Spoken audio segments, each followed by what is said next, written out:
Hello, how are you? Good morning, good afternoon, good evening, wherever you are. But I heard this report, and this report talked about how negatively impacted people are because of all of the negative information that's coming out and creating fear and anxiety and depression. And so I said, you know what?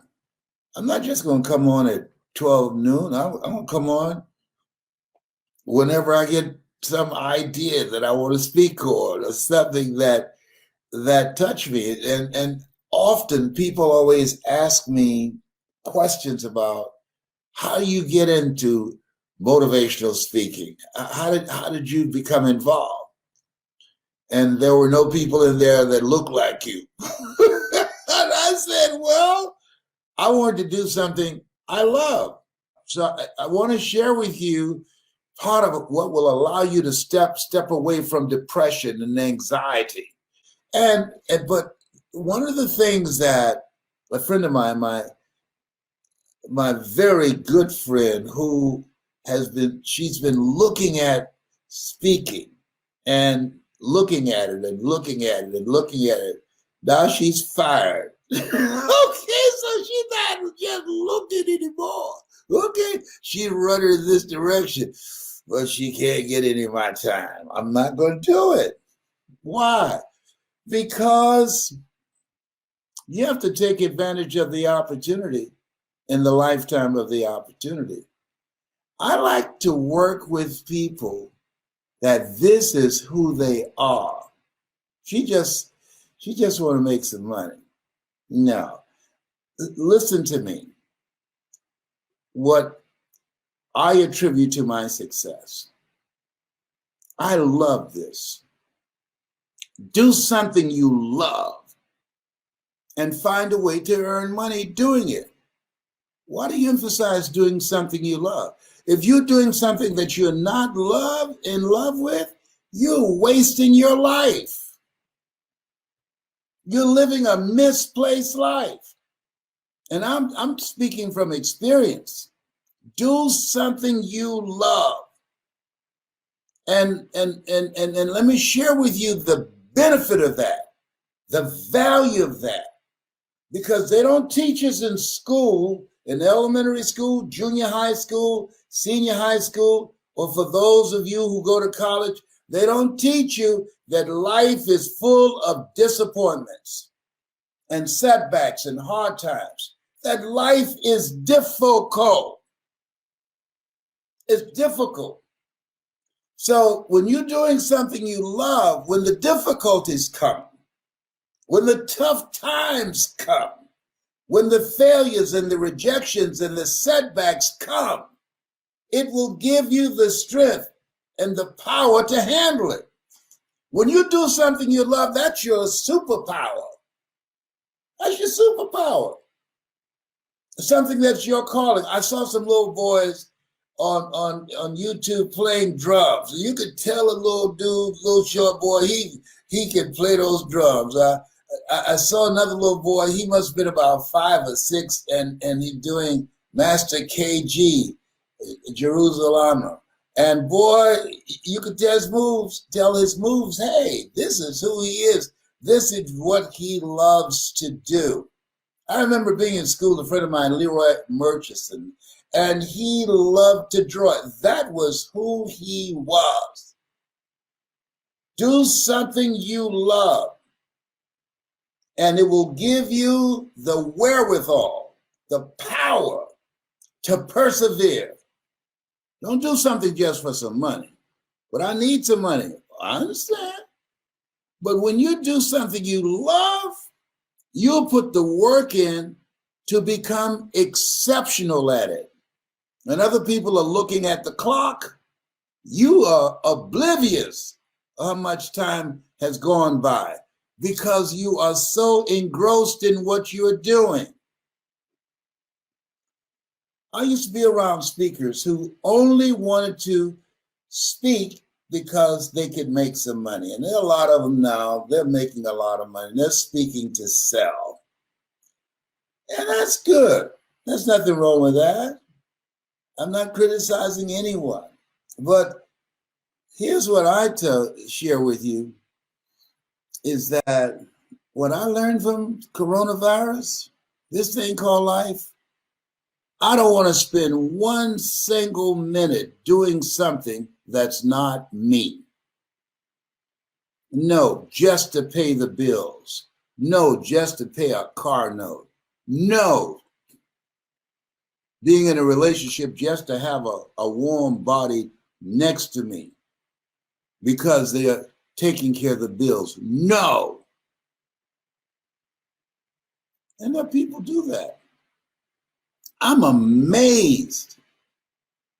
And I remember my daughter asking me, Daddy, when you were dating, when you were younger, when you took a woman out, did y'all go Dutch? I said, Dutch? What? What is that? Well, she pay her bill and you pay yours. No. He's a flake. Don't go out with somebody that's not going to be a gentleman and treat you with respect. Absolutely not. No. Don't decide to be less than you are. The reason that most people settle for a small life, a life of mediocrity, because we haven't been taught how difficult life is. And that's wrong. Because when you come out here and you get slapped around, you go sit down someplace and suck your finger. Okay.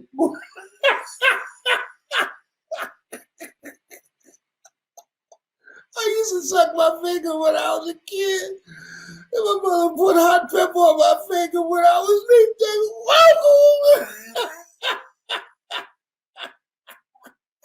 You gonna have buck teeth, boy. Oh, Mama, that's so mean. Life will slap you around, you'll submit.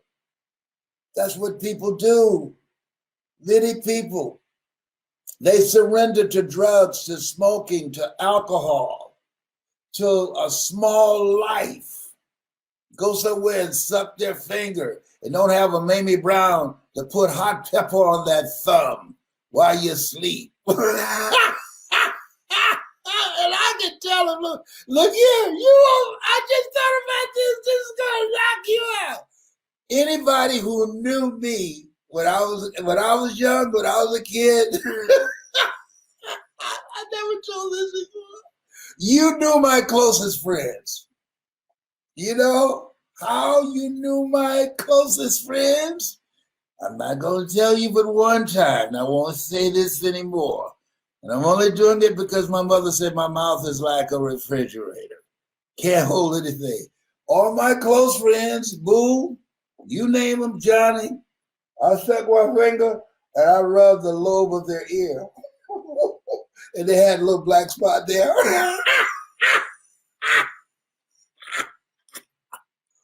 Who does that? Who tells that type of stuff? Anybody? Come over here, come over there.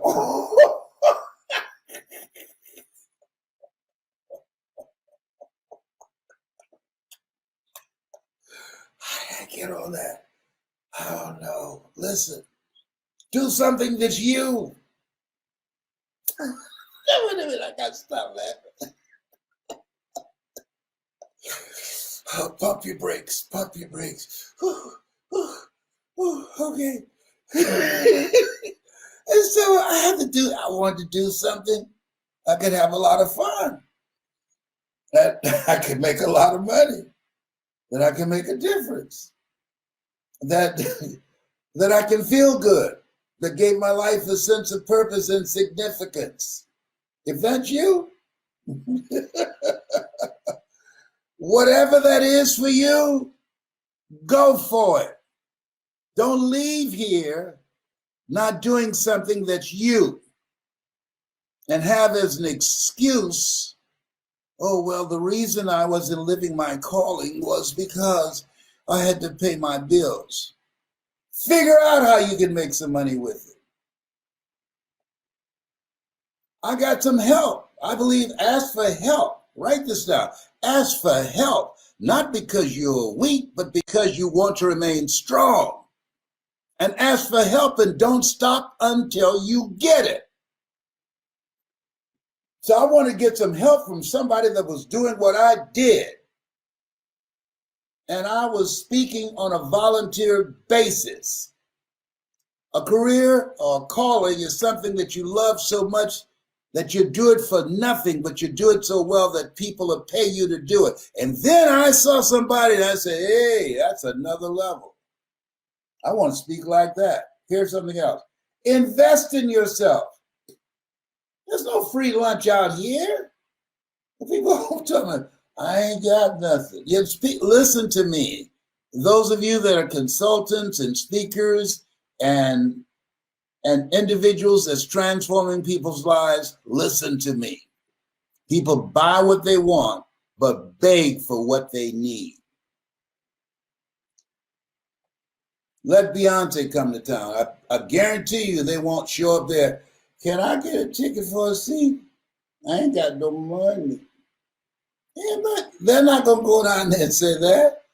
Not only will they come and have the ticket already purchased online, the tickets are sold out in a very short time. Back in the day, ain't nobody going nowhere now. But they go get outfits, call their friends, get new weaves, get haircuts. I mean, there's a prep that goes into what a major concert coming to town. It's major. And listen, you know what? I've been looking at some stuff. I feel like an alien. And I tell you this, I have no problem in staying in. You know why? You don't know who's out here. I'm not making this up. You don't know who's out here. RuPaul got a lot of company. No, he did not go there. Oh, who does this? Okay.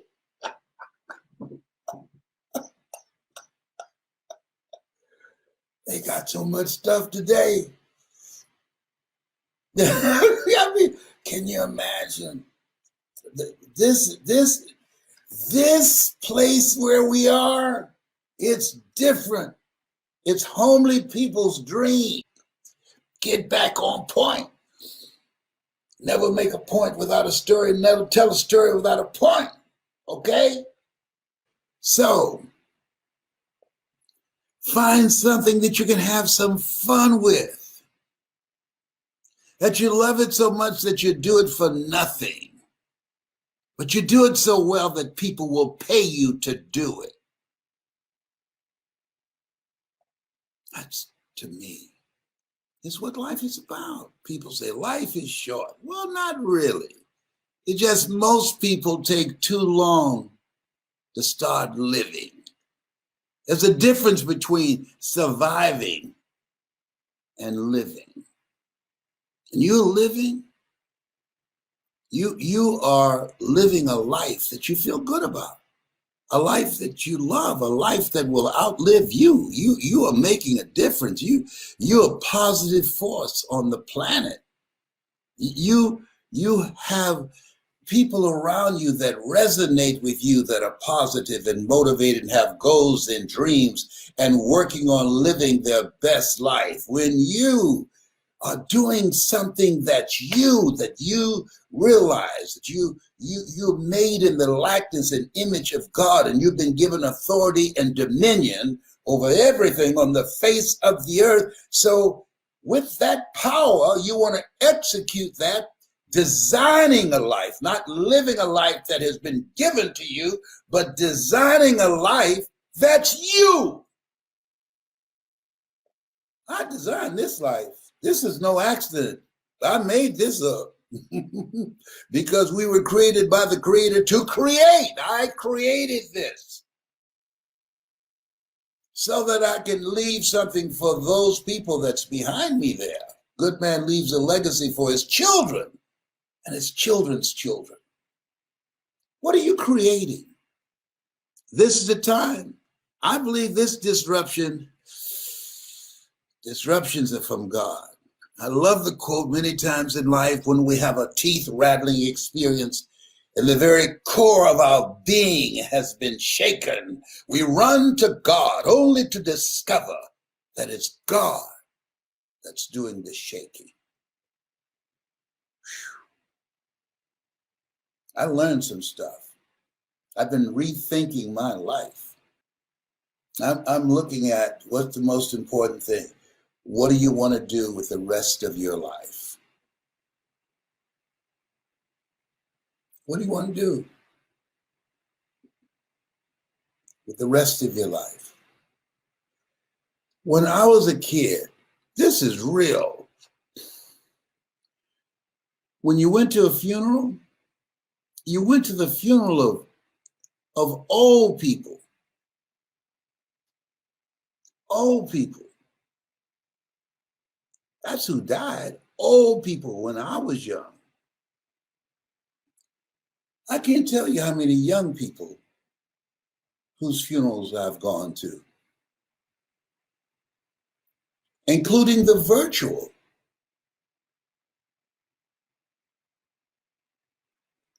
Leaving out of here. Teenagers. Young people. People 19, 20, 30. Out of here.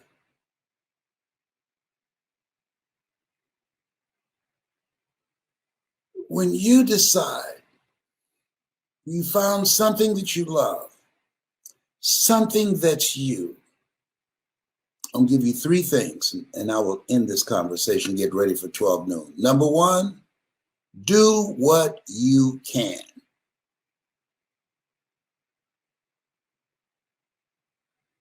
And God will do what you can.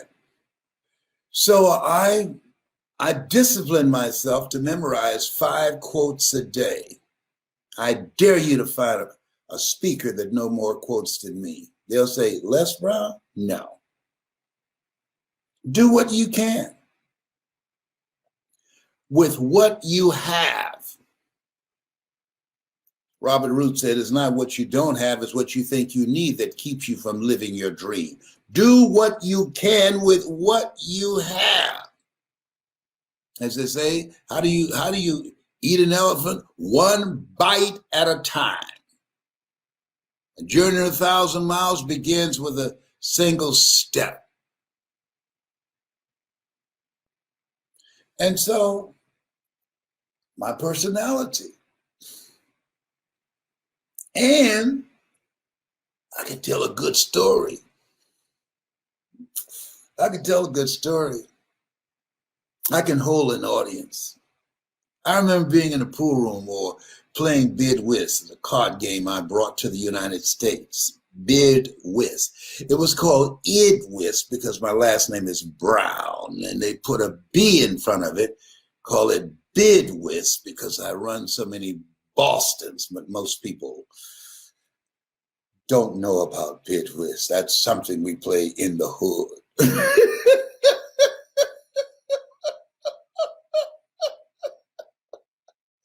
Why are you laughing so much? Because I'm happy. I feel blessed. I feel blessed. I'm thankful. I'm not in any pain. I can answer my telephone. I'm not ducking any creditors and changing my voice. May I speak to Les Brown, please? I'm sorry, but he's not here. You sound like Les Brown. Don't you go there, big boy. I used to duck creditors, have my children answer the phone. I was so broke, they would say, my daddy say he ain't home.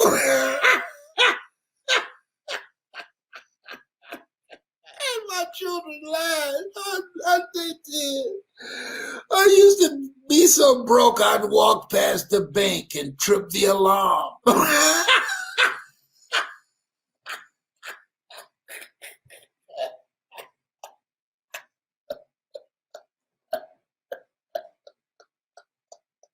Oh, behave. Hello.